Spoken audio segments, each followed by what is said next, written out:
Back here on Spotlight, the Alabama Crimson Tide now 10-0 at home under Kalen DeBoer, extending that home win streak to 15 with a win over Vandy.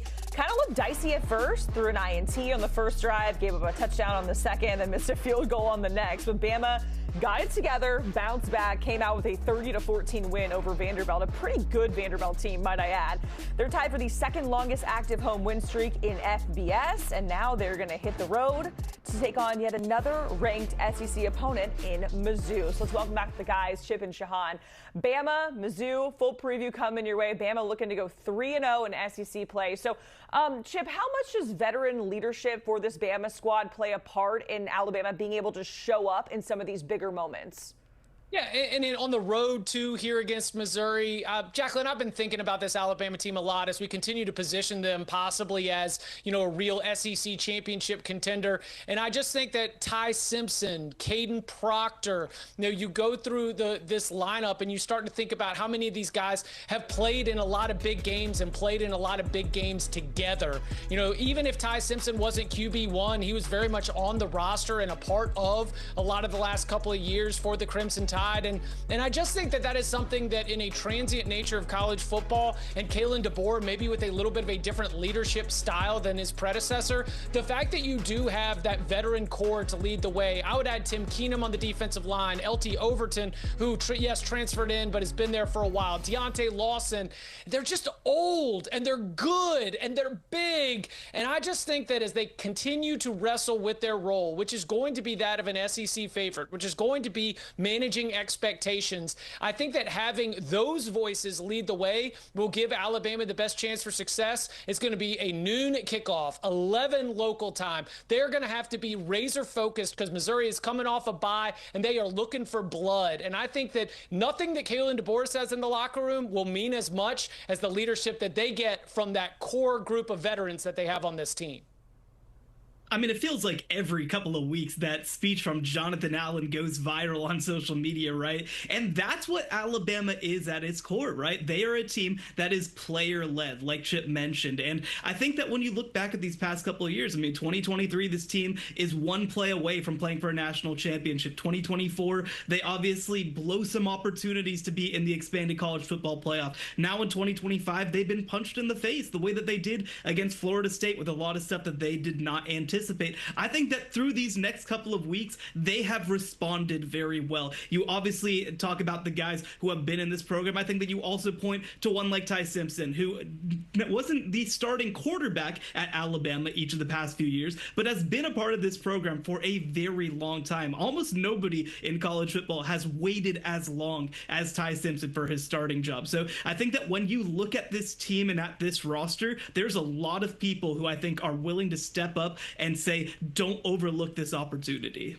Waiting for your starting job in this day and age in college football is almost more of a rarity, right? So Ty Simpson did that, to your point, Shehan, now sitting at plus 750 to win the Heisman behind Dante Moore and Carson Beck. So what would yet another win here on the road against a ranked SEC opponent do for his Heisman chances at this point in the season?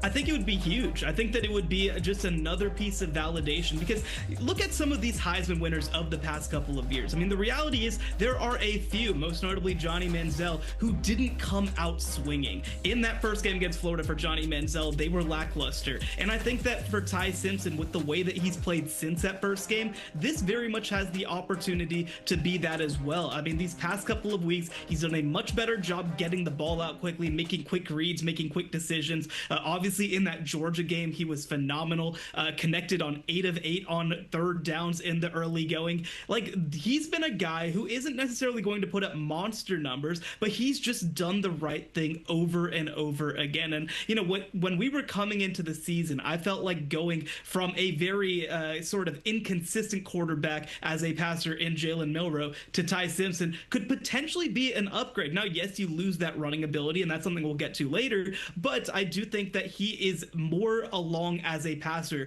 than what Alabama has had really since Bryce Young left for the NFL. I think that he has a huge opportunity over these next couple of weeks to reestablish themselves. All right, and you guys are on the same page when it comes to your impact player to watch, Jam Miller. So, Chip, what do you need to see from him here in this matchup? I mean, he's healthy, first of all, but I need to see the physical punishment that only Jam Miller can impose on the opponent. Because sometimes, Jacqueline, it is physics, it is not football, and the force of this rocked up running back is absolutely impossible to bring down. So he gets a little bit of burn against Georgia, just good to get the blood flowing again, but with 22 carries for 136 yards and a score against Vanderbilt, wake up Southeastern Conference, because the absolute bowling ball, the refrigerator with legs that is Jam Miller, is not only here to be able to be an individual star, but to be able to bring some real balance to this Alabama offense and make them very, very difficult to defend, because I think that they missed Jam Miller badly, because running the football in some key situations, those hard yards, sometimes you need somebody with the physical gifts like Miller. And so I think it is great to see him healthy again after that upper body surgery from the preseason. And the fact that we got to see him be so productive tells me he's ready to go and could be a big force against Missouri. There's only so many situations where being a refrigerator with legs is a compliment, and this is certainly one of them. All right, let's go to the Mizzou side of things, because they have not beaten the Tide as an SEC opponent. 0-5. They're looking to do it. They're looking to go 6-0 for the first time in over a decade. This 15-game home win streak, Shehan, it feels like things could be falling into place for Mizzou to just do that and finally get that win over Bama as an SEC opponent. Yeah, and I'll admit it, I was one of those people writing the obituary for Missouri before the season, because I felt like after they lost their great receivers, they were just not going to be able to replicate what they've done. But darn it, they're doing it again. And I think that it starts on the defensive side of the ball. They've been very aggressive. They've settled down in a big way. Even after losing Blake Baker last season, they've managed to be consistent. And then on offense, they took a swing on some of the most underrated players in the transfer portal. And I'll start with Pribula at quarterback, obviously a backup for Penn State last year. He's brought a ton, both with his arm and legs. And even though this isn't the same level of receiver room that we've seen the past couple of years, they've been more on schedule because of the way that he's been able to make decisions and move the ball with his legs. So this is a great team. This is a balanced team. We've talked about complementary football for most of this segment. This is a team that really lives it every single down. All right, want to get to Mizzou's rushing attack, arguably one of the best in the country. So, Chip, how much is that going to play into your impact player to watch and what you need to see offensively from Mizzou? I mean, come on, if you want to get creative, Ahmad Hardy is on to like a Heisman watch list, right? An individual player who can mean so much to his team that he fits the requirement of the most outstanding player in college football. Because when you watch this Missouri rushing attack, yes, they do have other options. They get a little bit deep. Yes, Pribula can get it done with his legs as well. But man, Ahmad Hardy is tough to bring down. And the way that Missouri plays, where they use a little bit of tempo from time to time, Hardy can be that kind of player when they rush to the line. Defense is catching their breath, and then here comes Hardy breaking through the middle. He can create an explosive play. So the production is there as a team, obviously, like 229 yards per game, one of the top rushing offenses in the country. But Hardy as an individual, just a real star, a great find. To Shehan's point, the evaluation process by Eli Drinkwitz and the staff has been A+ so far in this offseason. And I think that being able to put the pieces together for this offense in particular with Hardy as the star is huge. All right, it is game prediction time. Mizzou, 3.5-point dogs. Shehan, how does it go down?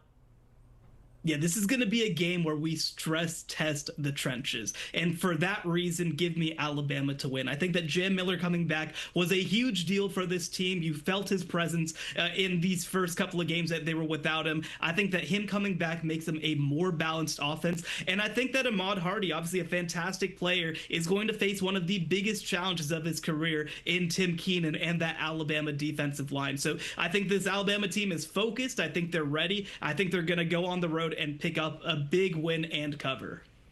Love that read of the game, Shehan. I see it similarly. Alabama doesn't need style points. They just need a W. A little bit lower scoring in this one. I've got Alabama winning 24-17 behind, kind of like what Shehan was saying, a great run game and a great defensive line.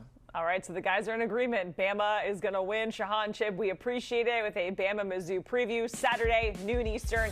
In the meantime, make sure you check out the CBS Sports College Football YouTube channel. You can subscribe right now by scanning that QR code on your screen.